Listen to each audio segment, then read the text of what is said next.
Rehiyon ng Bicol naging maayos at payapa ang 2025 national and local elections. Dalawang regional most wanted persons huli sa mas pinaigting na anti-criminality campaign.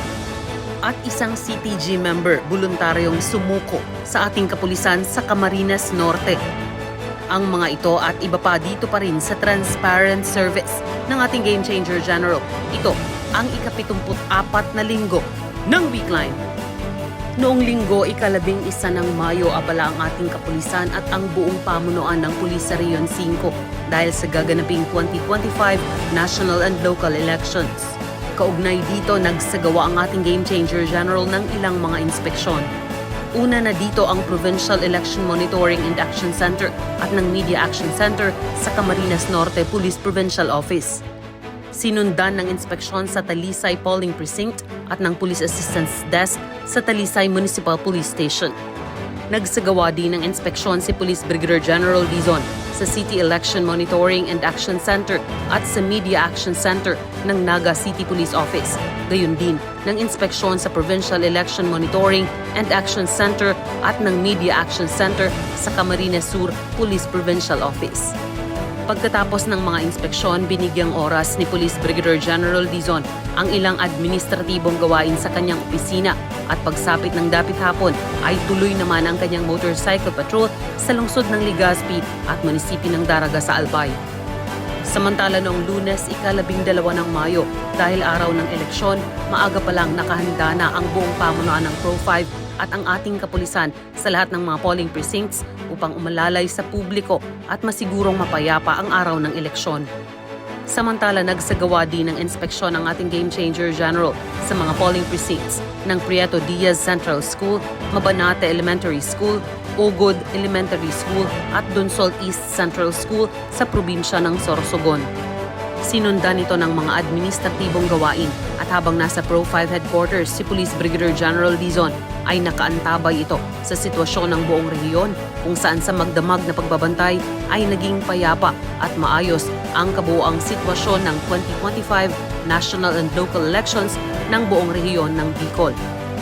Noong Martes, ika-13 ng Mayo, nasa tanggapan ng ating Regional Director para sa isang courtesy visit si Mr. Benjamin Powes, Senior Governance Advisor, UK Foreign Commonwealth and Development Office, at si Ms. Christine Borja, Head of Political British Embassy Manila Delegates Observation Mission Philippines 2025.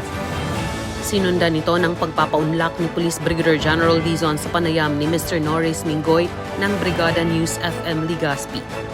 Pagkatapos ay pinagtuunang pansin muli ang ilang administratibong gawain para sa ilang direktibang kailangan maipasakatuparan kaugnay ng advokasya ng PNP na mapanatili ang ligtas na komunidad.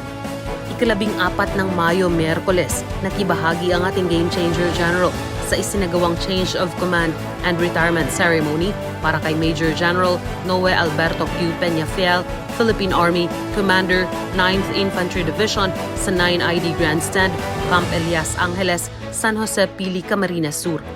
Pagbalik sa opisina ay trabahong administratibong muli ang tinutukan ng ating Game Changer General at pagkatapos ay nagsagawa ito ng mas pinhabang oras ng motorcycle patrol kasama ng ating masisipag na mga kasurugkaps patrollers.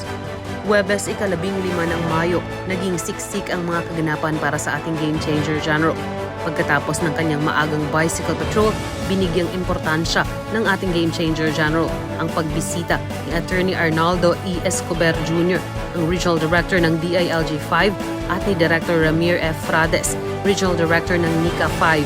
Ito'y may kinalaman sa ilang mga kasalukuyang kaganapan at ilang mahalagang law enforcement concerns ng rehiyon. Sa parehong araw ay hinarap din ng ating Game Changer General ang mahalagang pagbisita ni Undersecretary Rowena Nina Ota Duran at ni Assistant Secretary Rodolfo D. Castile Jr. ng Special Concerns Office and External Affairs and Communications Operations Office, Department of Agrarian Reform, kung saan nagkaroon ng konting pagpupulong sa Pro-5 Maringa Lounge sa loob ng regional headquarters. At bago ang kinaugaliang motorcycle patrol ay mga trabahong administratibo muna ang pinagtuunang pansin ng ating Game Changer General. At noong Sabado, ika-17 ng Mayo, pagkatapos ng mas pinahabang oras ng bicycle patrol, pinagtuunong pansin ng ating Game Changer General ang pagbisita na retired Major Renato Bibo Viles ng Philippine Navy Marines sa tanggapan ng ating Regional Director. Sinundan ito ng mga administratibong gawain at kinahapunan ay arangkada naman sa kanyang palagi ang motorcycle patrol kasama ng ating masisipag na kasarukaps patrollers. At sa mga operasyong naisagawa sa buong linggo mula ika-11 hanggang ika-17 ng Mayo taong kasalukuyan, umabot sa mahigit 100,000 pisong halaga ng iligal na droga ang nakumpiska ng mga operatiba ng pulis sa Reon 5 na nagresulta sa pagkakaaresto ng 12 suspects mula sa 12 ginawang operasyon. Nanguna dito ang Naga City Police Office, sinundan ng Albay Police Provincial Office at pumangatlo ang Camarines Norte Police Provincial Office. Sa kampanya kontra illegal gambling, inaresto ang 20 suspects mula sa 7 ginawang operasyon. May 7 operasyong naisagawa naman sa kampanya kontra loose firearms kung saan 6 ang inaresto, habang 4 na suspects ang huli sa kampanya kontra illegal fishing mula sa 3 ginawang operasyon at pagkakakumpiska ng mahigit 40,000 pisong halaga ng mga kagamitan. Huli naman ang 4 na suspect sa kampanya kontra illegal logging na nagresulta sa pagkakakumpiska ng mahigit 6,000 pisong halaga ng mga lumbers at flitches.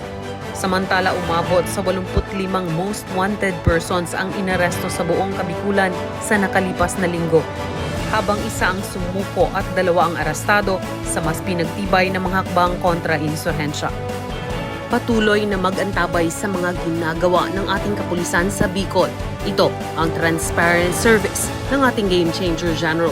Basta't kay Police Brigadier General Andre Perez Dizon, serbisyo ay damang-dama, serbisyo ay uunahin ka at ipapatupad ang serbisyong APD, approachable, presentable, and dependable kasurugkaps.